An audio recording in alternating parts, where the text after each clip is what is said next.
Welcome to Wholistic Hearts, a place to dive deeper into living holistically, a place where my mom shares thoughts on living fully, creating intentionally, and empowering others to come along with her in this journey.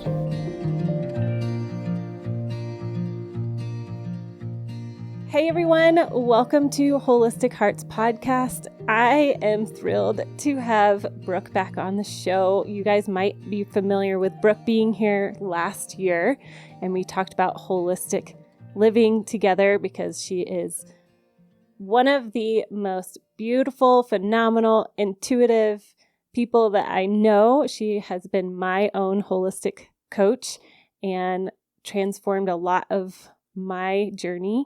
And so I thought it would be a great guest to have back on as we are talking about pursuing holistic, wholehearted living. And today I really wanted to hone in on specific nutrition, and I couldn't think of a better person to talk about this than Brooke. So welcome. Thank you so much. Yeah. You're awesome. Hello. I love being here with you. Yes. Okay, so I wanted to talk about how every year we hit New Year's resolutions. Everybody's aiming for these high goals. I'm going to change everything in my diet. I'm going to go all in. So I would love for you to speak as if you were speaking to a client who is like, let's go right out of the gate. How am I going to conquer nutrition? What would you say?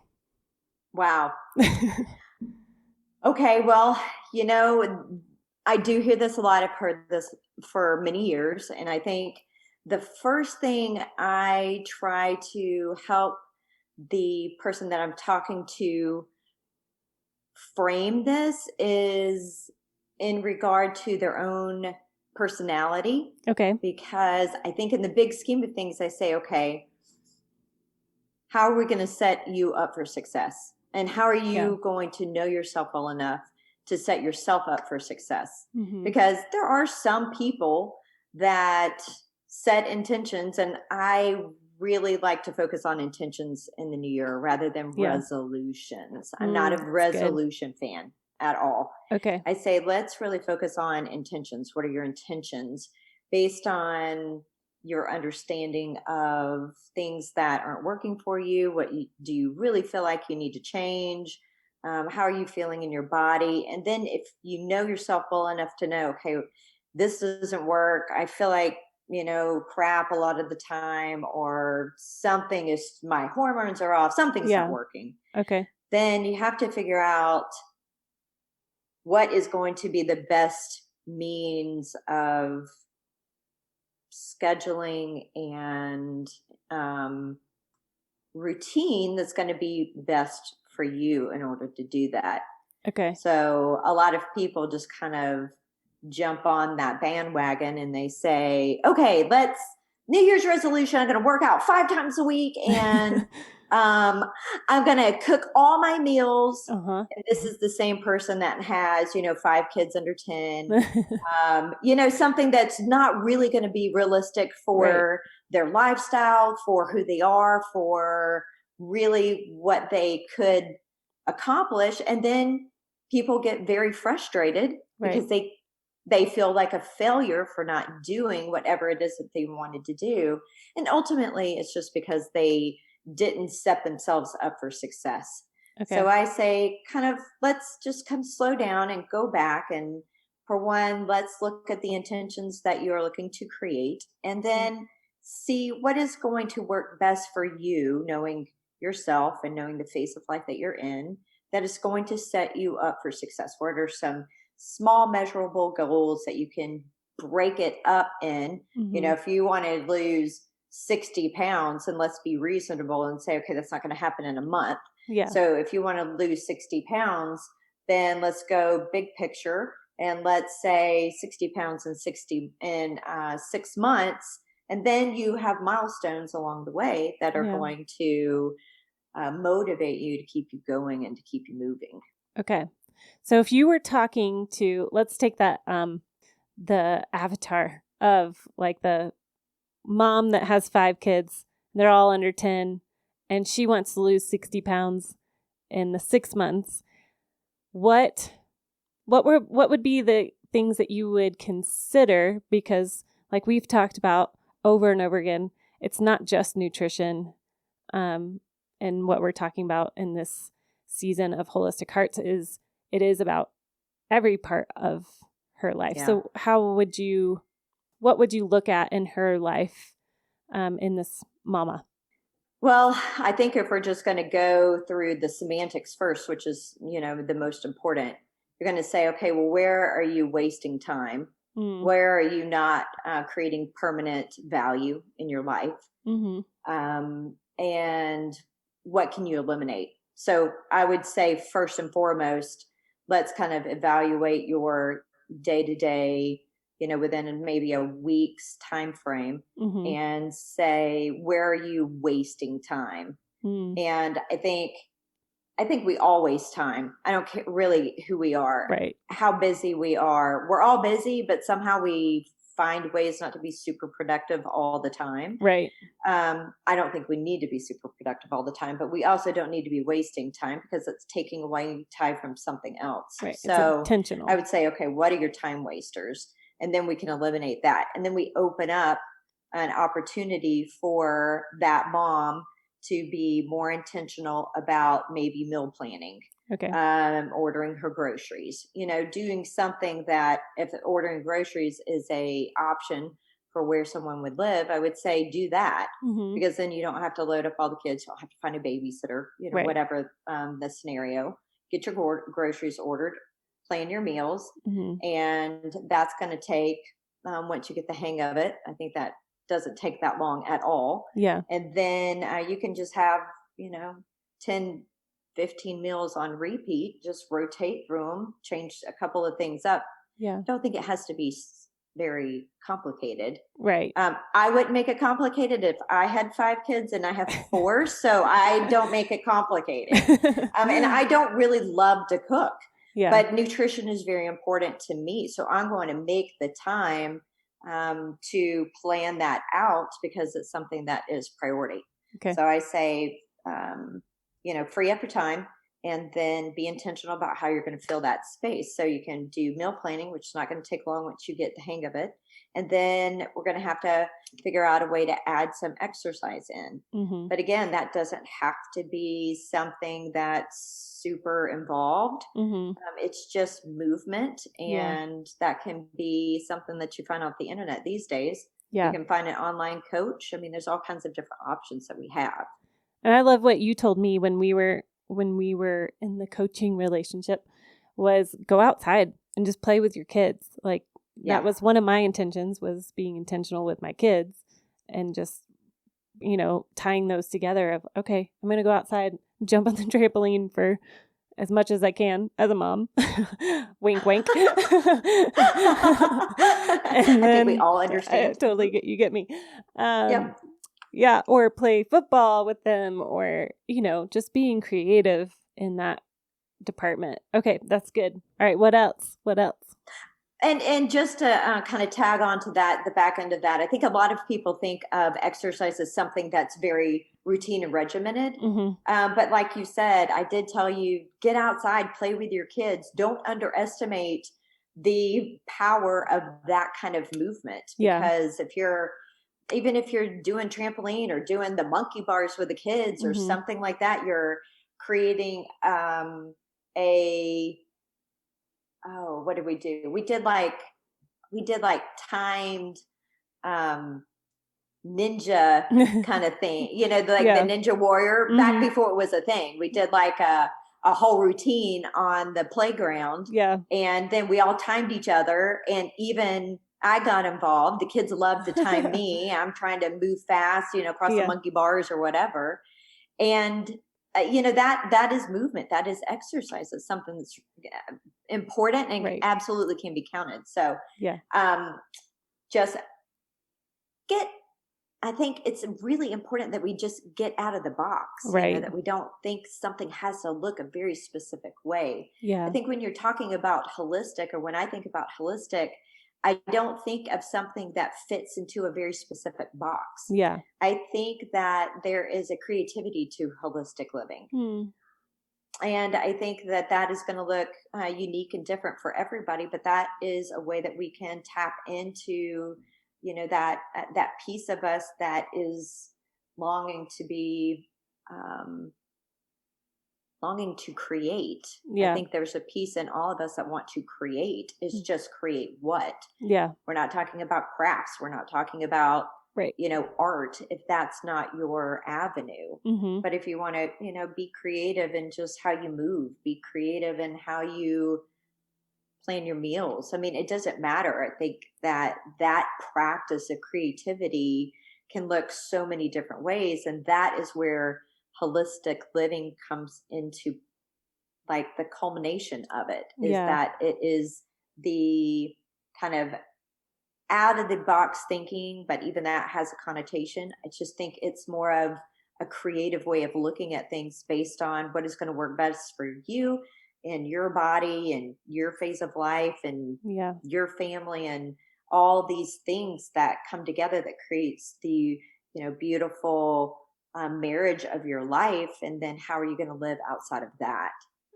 Yeah. Well, that's amazing, because I think because it kind of segues into my next question, which is, so if somebody was starting their new year and they pick out a diet plan, quote unquote, why is that not going to work for everybody? Like, I think the way that you have taught me in how to coach and how to be intuitive is such a great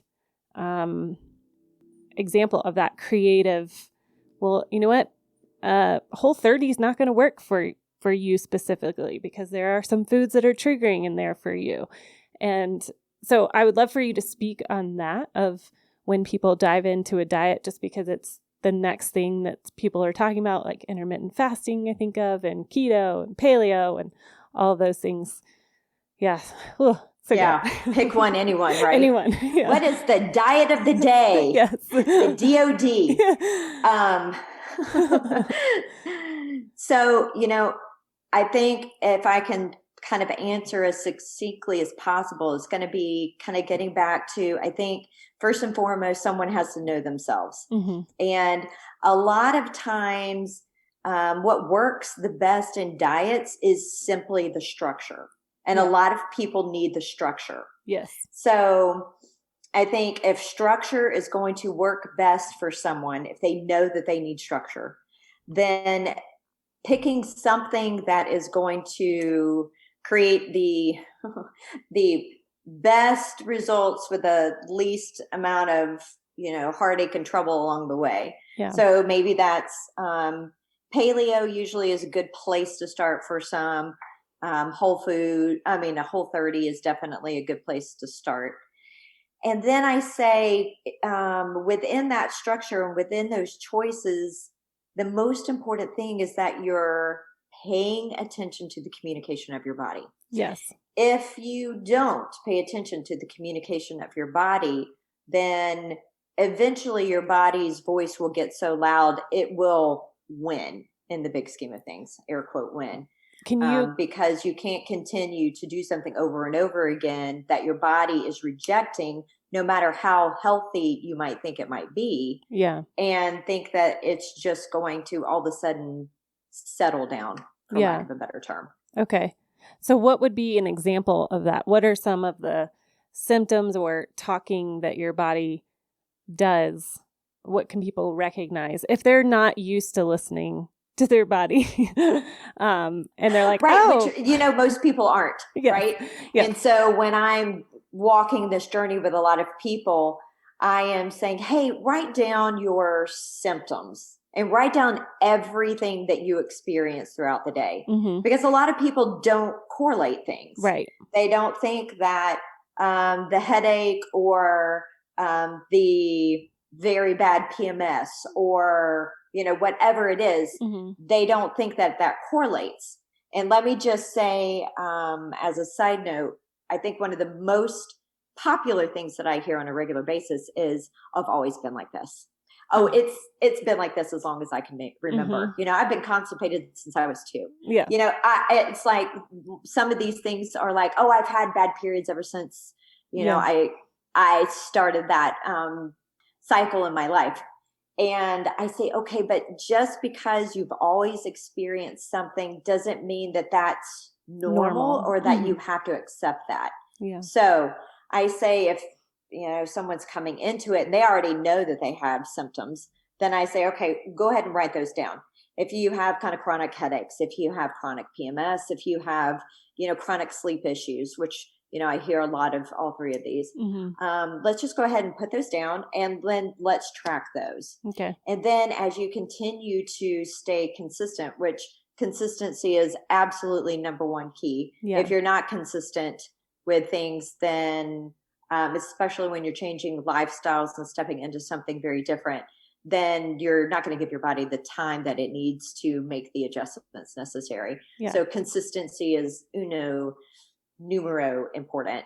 Sorry, I was just going to say, when would people start to expect to, like in their consistency, where would they start to notice a rhythm or symptoms like, oh, okay, what have you seen as a pattern with your clients?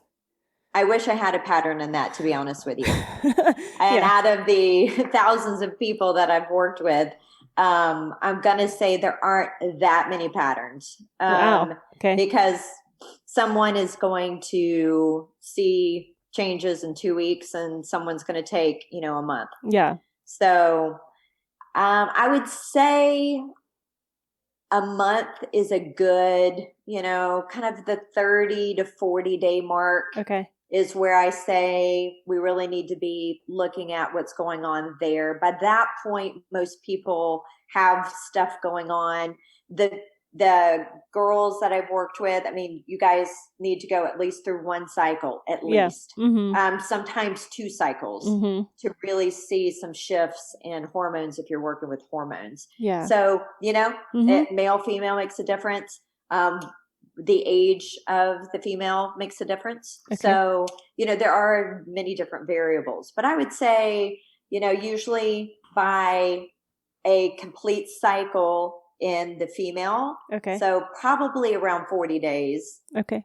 Is going to be a place where I would start seeing a lot of things that were shifting, at least things that are shifting. Okay. And, we live in a society where everyone wants something like yesterday. And so it's really hard to see the nuances. But I think that's what's most important, is that we really pay attention to the small things. Yeah. And we start seeing how these small things have huge impacts. Yes. Because everything in our body is connected. So it's not like our gut works separate of our head, and a lot of people that have chronic headaches have gut issues, even if they don't think they have gut issues. Right.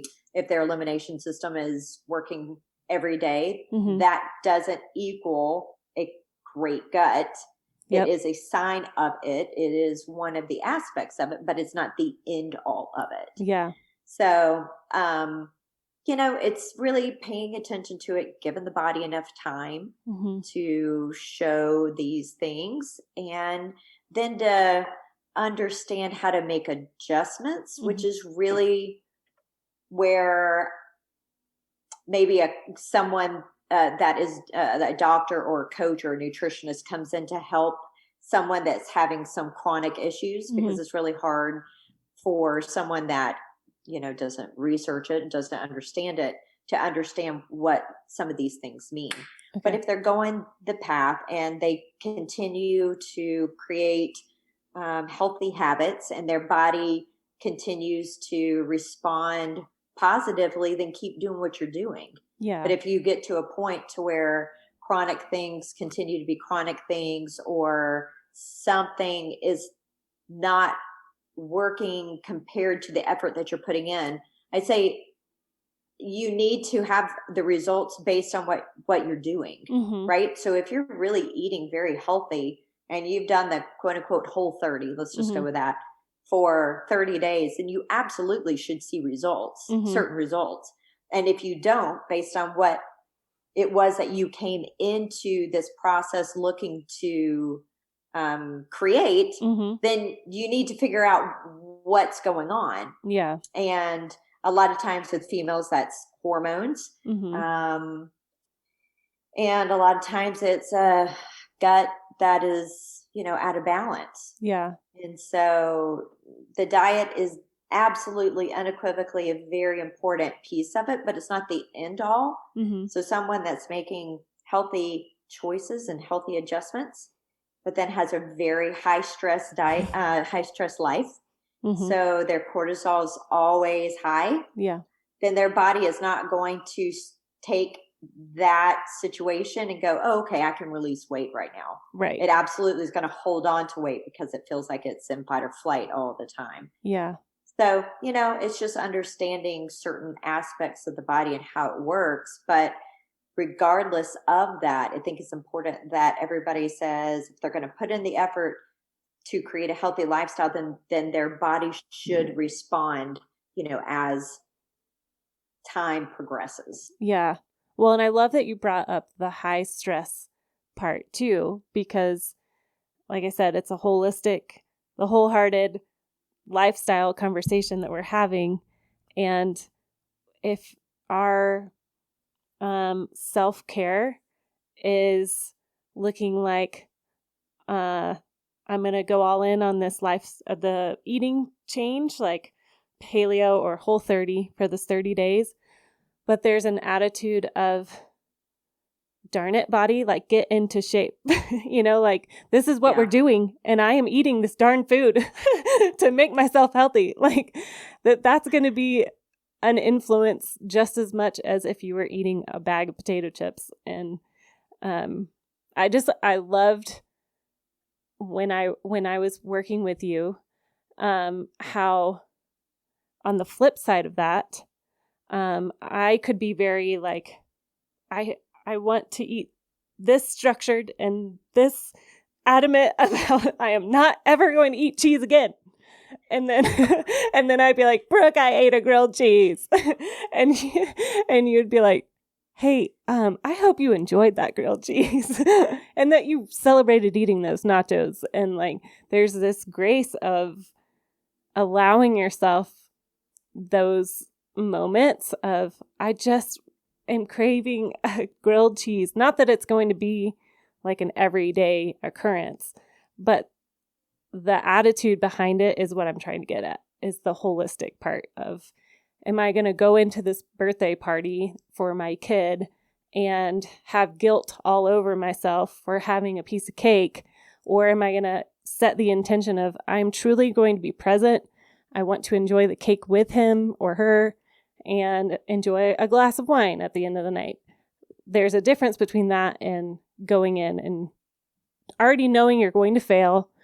You're going to take it home and think about it and mull over how you did such a bad job of not saying no and all of that. So I would love for you to talk on that part of the communication with ourselves, as well as just, I don't know, the kindness factor to ourselves. Yeah, absolutely.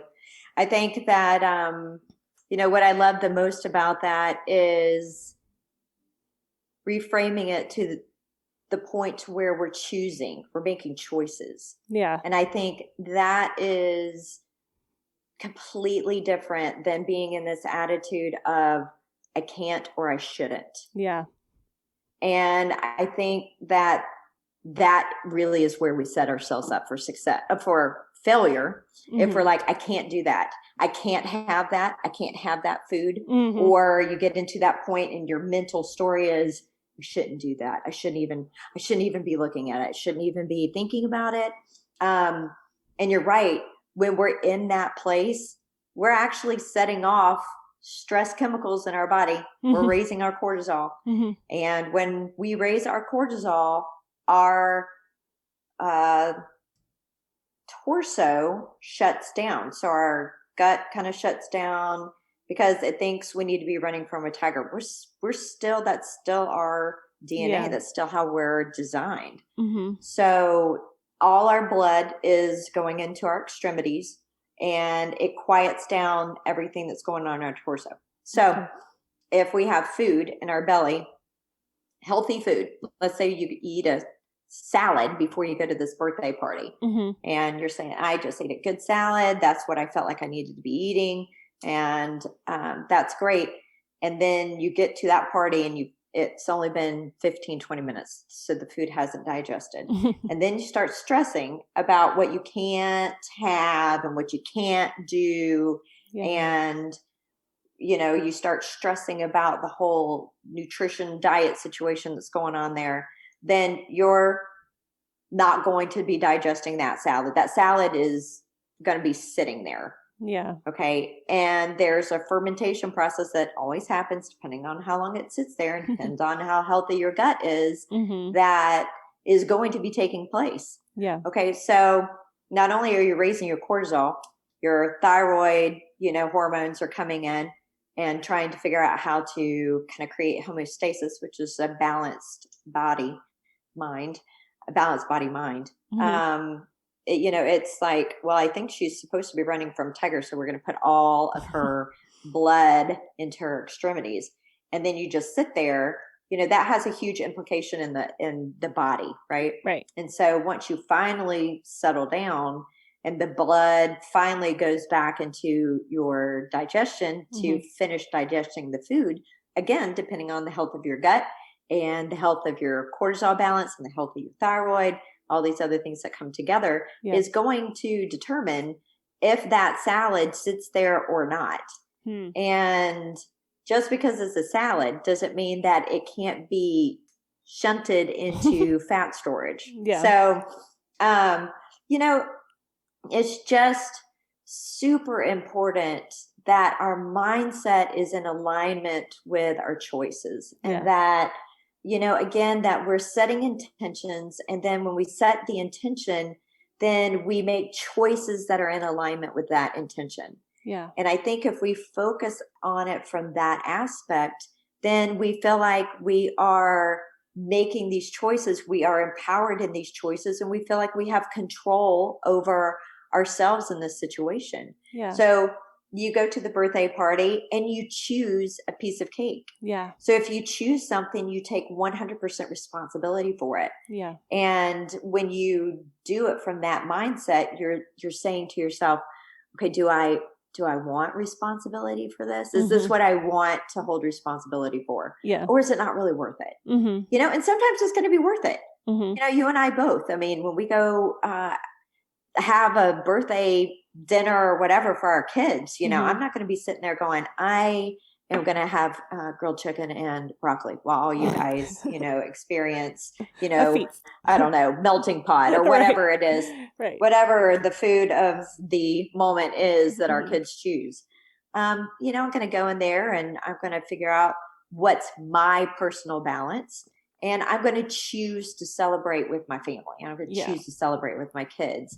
But again, it's going to be based on my body, what is important to me, what's going on. If I've got a chronic illness, that's completely different than someone that has pretty balanced lifestyle and they're not dealing with anything chronic. Yeah.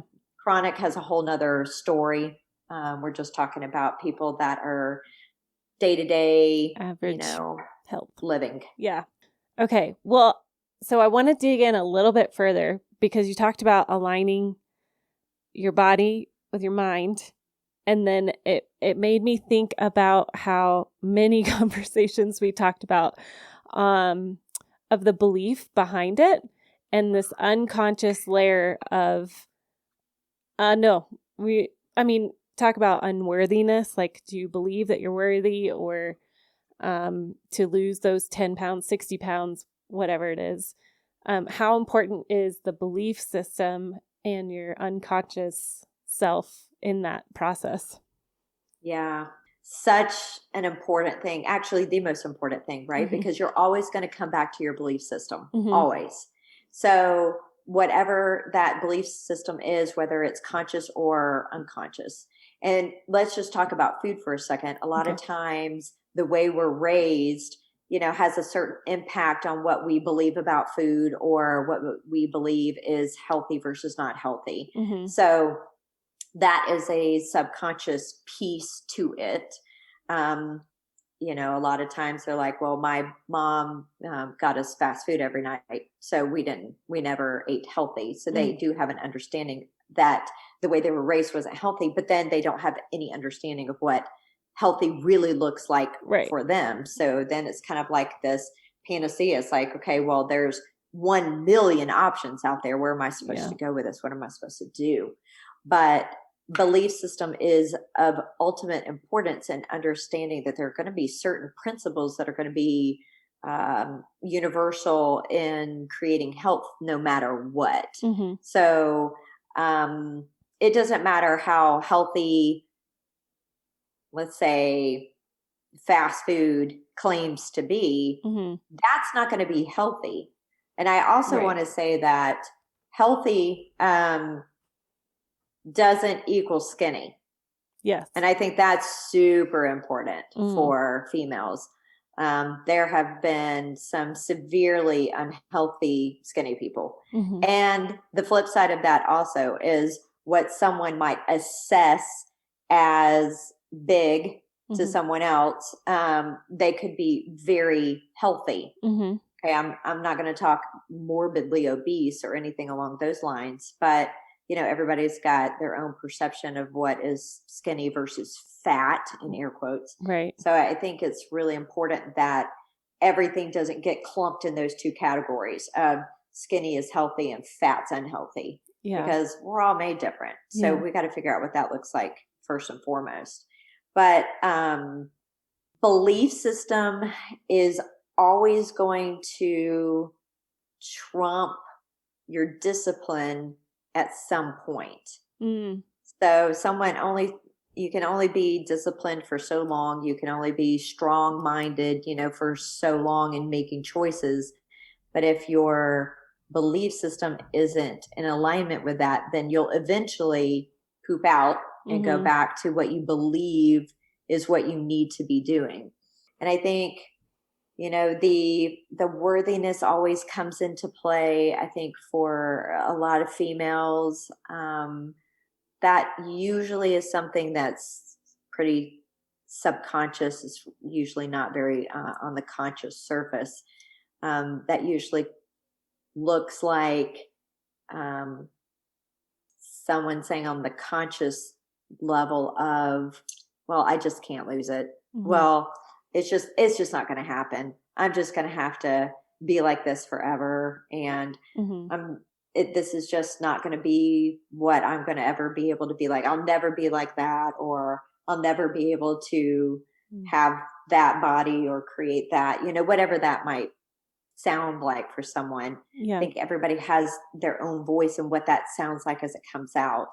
But I think it's really important that, again, as we, kind of come in full circle to what it means to be holistic too, is if you're documenting your progression and you're documenting your symptoms, that you're also aware of your thought process as you're going through these changes. It goes back to making choices when you're at a birthday party. You have to be mindful of what you're thinking about, how you're relating to that situation, to know that you need to be changing it, or you need to be relating to it differently. Right. So then you're going through this process and you start paying attention to how you're thinking about the changes in your body or not changes in your body. I mean, do you get to the point to where you're just like, 4 weeks in, nothing changed. So, oh, well, I'm going to go back to, eating my McDonald's and, drinking my Diet Coke and doing what I was doing before, because obviously this doesn't matter. Right. Okay. So that's a belief system, right? You're going to go back and say, okay, it really doesn't matter what I eat. It doesn't matter what I eat. It doesn't matter what I weigh, whatever that looks like. Okay. And, then that's, when the sabotage comes in. Yep. And I hear that a lot. I know that well. I think we all have a little self-sabotager in us. Some are just louder than others. Yes. But it's really important that we acknowledge it and pay attention to it and kind of do the work around it.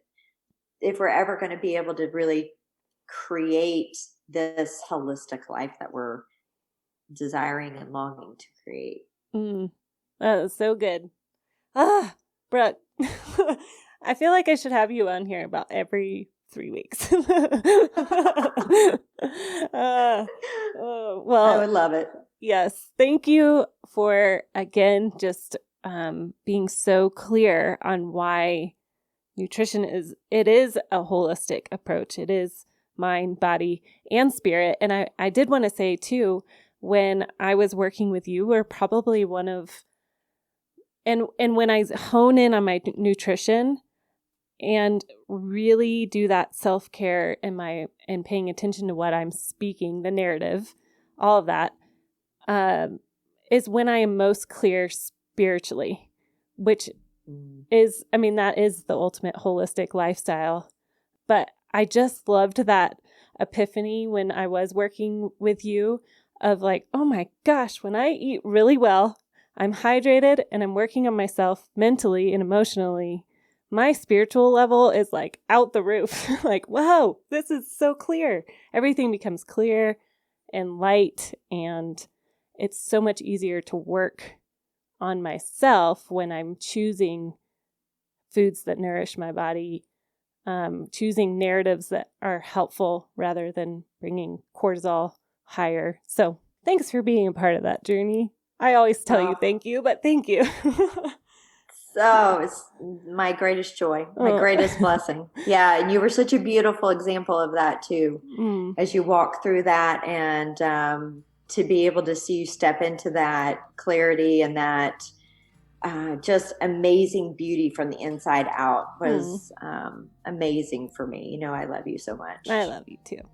Well, if people want to find out more about you, I know that we talked about this last time. You can go on Instagram at Transformational Health LLC, and or you can go to the website, which is transformationalhealthllc.com, right?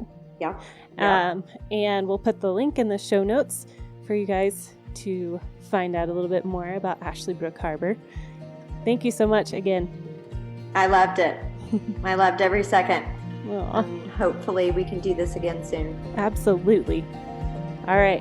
Take care.